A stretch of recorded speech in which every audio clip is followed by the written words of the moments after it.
13 days away from the NFL draft kicking off in Green Bay, Wisconsin. We're going to see a bunch of quarterbacks' names called, including our guest right now. Quinn Ewers is with us. Quinn, man, you've been busy. Welcome to the show. I appreciate you having me. Yeah, I'm glad you have time. You've had visits, you've had workouts. What's life like as Quinn Ewers right now?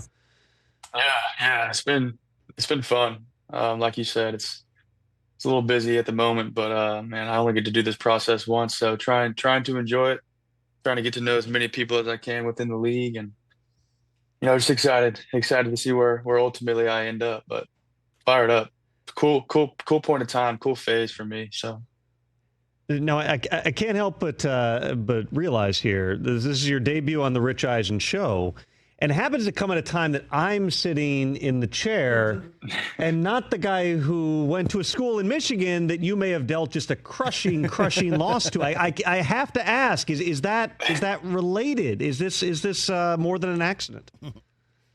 Yeah, no, it's definitely not an accident. I mean, after we went up there and we took care of business a little bit, I feel like he wasn't the biggest fan of me. So the stars just never aligned, never got on the show. But I'm glad to be talking to you. I appreciate it. Appreciate you being here. So, take me through some of the visits. I believe you visited the Raiders, the Colts. You worked out for the Saints. Like, who are some of the people you've met, and just kind of your impressions of getting to explore these different organizations?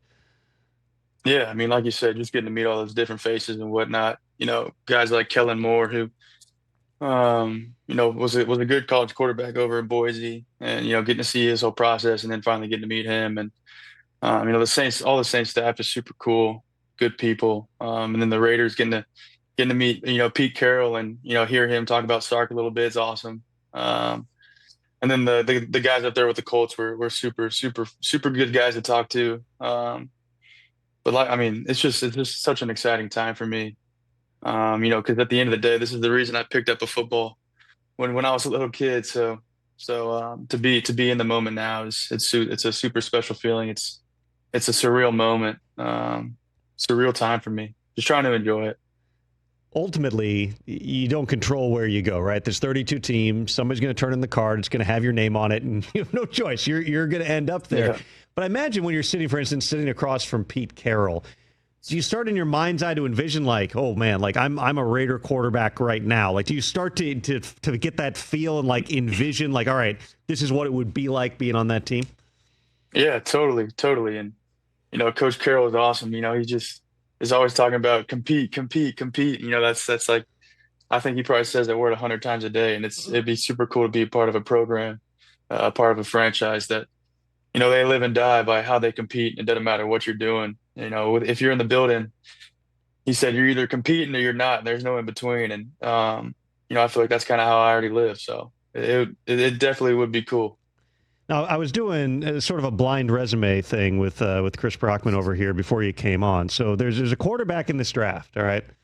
It's 11-1 on the road as a starter in his college career. College football playoff 2 times, last 2 years. Yep. One of 2 quarterbacks, along with Joe Burrow, to beat Nick Saban at Alabama. Won the Big 12 championship and then went to the SEC championship. Is that Cam Ward, Brockman? Who is that? No, I don't think it's Cam Ward. It's not. I don't think Shador? it's. I don't think so. No, we have him on, on the show. It's Quinn. It's Quinn. You're a guy on paper. You've accomplished things that are very, very rare, Quinn. And yet here we are, and we've talked ad nauseum about Cam, about Shador, and about Jackson Dart. Just give me your feeling about your status within this quarterback class now as we approach the draft. Yeah, man. Like you said, I feel like I'm a little underlooked for sure. Just looking back at my resume, winning the last 21 out of the 26 games that I played. Like you said, going to Big 12, winning that game. And then first year in the SEC, going to the SEC championship game. Back-to-back years in the college football playoffs. And, it was a fun ride. And I couldn't be more excited. And like you said, I feel like I'm the most polished quarterback. I've been through the most coming out of this draft, the most. I just feel like I'm the resiliency that I've shown and the mental toughness that I've shown is pretty much unmatched from kind of what I had to deal with and what I've been through. And I wouldn't trade any of it for anything. I think it's getting ready for the NFL and whatever's to come my way. But yeah, 11-1 on the road. Only loss was my freshman year against Oklahoma State. So finished out 11-0 on the road. I mean, team was 5-7 before I got there. Finished 27-5 my last few years. It was fun turning that program around. And with some help, obviously, but it was a lot of fun. You come across as very mild-mannered in this interview setting, Quinn, but I've seen you on the field. I know there's fire there. As you're watching this draft play out, and who knows how many quarterbacks, Cam Ward in all likelihood going one. We'll see how many quarterbacks ultimately go ahead of you. But is there any part of you that as the draft is rolling out, anytime a quarterback is taken, they'll be just like, bleep you, I'm coming for you, bleep you. Do you anticipate those types of feelings?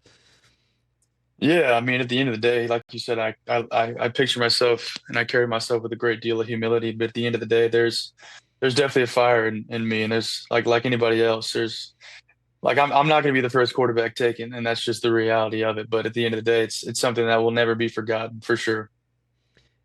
There was a game last year, and I've wanted to ask you about this. It was Arizona State, and late in the game, it looks like you make an audible call for a big play. Do you remember the play I'm talking about? Can you take me through what that scenario and what happened? Yeah. I mean, it's 4th and 13. I assume that's the one you're talking about. It's 4th and 13. The entire season's on the line for us, and they go to show pressure with both linebackers through the A gap, and they're also going to bring the safety through the A gap. It's a blitz. We call it AAA Fonzie, and we were rolling, and then we were motioning. I was motioning in my slot receiver. I held him up, and I got us into a full man slide to the left, and then the tight end and the running back protecting off my right side, and then Matt was on a little double move, and I wanted to keep that on, and kept it on, and then protected myself up, slid a little right. And then we kept the season alive. I mean, it was one season. It was the entire season in one play. And for me, kind of be the center point of that, getting us in the right protection, making the right throw, and for Matt to be able to catch the ball. When it boiled down to it, I mean, it's just one of those that it's going to stick with me for a while, and I feel like it's going to stick with Texas football for a while. That's just who I am as a player. I'm going to be ready for whatever's thrown my way. So I'll ask you this in the most delicate way possible. Were you supposed to audible? Is that allowed? Is it an okay thing, or if that fails, are you in trouble on multiple levels?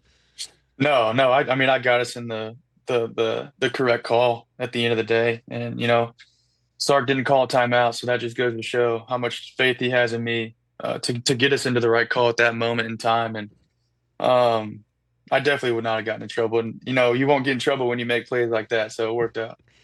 Sark obviously, demonstrated tremendous loyalty to you through the process when everyone in the world constantly, every time there's a game or an incomplete pass or whatever, everyone's saying Arch Manning and play Arch. He stuck with you throughout the process. Just tell me about that relationship between the two of you and how that evolved during your time at Texas. Yeah, I mean, we grew together at the end of the day. He was a great head coach for me, a great mentor for me, and taught me a lot about the game of football itself, and really how to play it at a high level and how to play it at the collegiate level. And I knew that I wanted to be a part of a program where I was going to be developed to where I'd be ready for the moment that I'm stepping into right now, and being ready for the league. But no, he was great to me. He's a very good communicator. So we were always on the same page about things, and super excited to have him in my corner, and it was great to get to know him. And I know it's a relationship that's going to last a lifetime. So you mentioned earlier the mental toughness that you developed during your time there. You also had physical toughness, because my understanding, that injury you suffered, I think it was an oblique, was like way worse than people realize. Can you just describe to me what that injury was and how long it took you to feel like you were fully functional again? Yeah. So it actually happened against Michigan later in the game. But I just I had to keep playing. I wasn't gonna take myself out. And then during the week in practice, it kind of just got progressively worse and worse and worse. And then against UTSA, it kind of just popped on me. But it was a slight tear in the 10th metatarsal rib area, which I mean it's the same thing Derek Carr did this past year. But yeah, man, it was not a comfortable injury, especially being a rotational athlete. But like you said, it just goes to show who I am as a player. You know, my physical toughness is just as good as my mental toughness, and you know, in this league, it's just what it takes. You got to be able to play through injuries and play through some bumps and bruises. But yeah, it definitely stuck around longer than I would have liked. But I'm feeling great, and I wouldn't have changed playing the game with my teammates, with my guys for anything. It's an interesting time, obviously, in college football. Right now, we were talking earlier in the show, the Tennessee starting quarterback, the pronunciation of his last name, of which, by the way, I've misplaced for the moment, so I'm not even going to try. Didn't show up for spring practice today as his representatives trying to negotiate a new contract. You obviously, if you had decided to play another year, you would have had multi-million-dollar offers. I'm curious, number one, why ultimately you decided you want to go to the NFL instead? And number two, how screwed up is this, the entire system and the way that this thing is set up?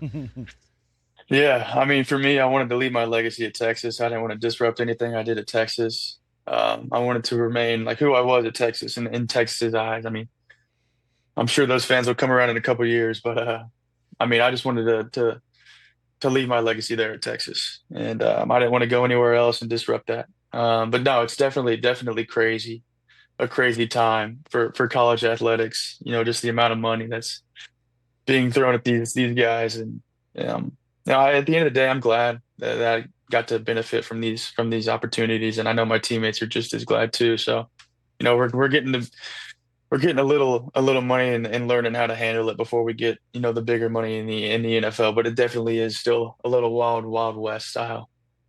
So take me through now the next 13 days for you. I'm sure a lot of that is just sitting around and wondering what's going to happen because you don't have control over it. But do you have any more visits? Do you have any more workouts? What all is going to go into these next couple of weeks?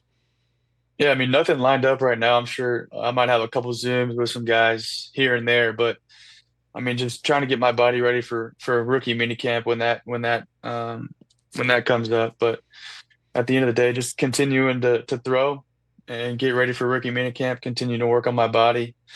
But yeah. Where are you going to watch the draft? Where are you going to take that all in?